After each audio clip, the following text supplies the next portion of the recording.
On Yusuf oturan yerimizde seyredin Hacı Fatih ayalı gelenler.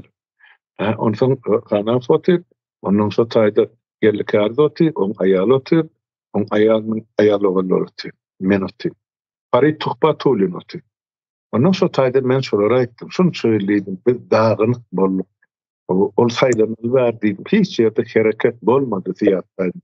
Gelin, inni bir halkımızın hatiratını bileş hareket edelim. Inni gellikardı piyada gelen adam değil. Hiç kime davasam yok, katnaşığım yok, pul paylaşığım yok. Gelin üstayda bir təlden bir hareketi dikeldelik halkımızın hatiratını yüzlerinin sotaydı. Bolya deydiler hogu. Ondan sotayda Nur Muhammed Hanan hon aydan sözü var. Kim gelse gelsin ya şu deydi Muhammed Uel Safar deyilen gönezgana gelmesin miydi? Şu gelse men yok deydi. Ne diyorsun? Ne bolya?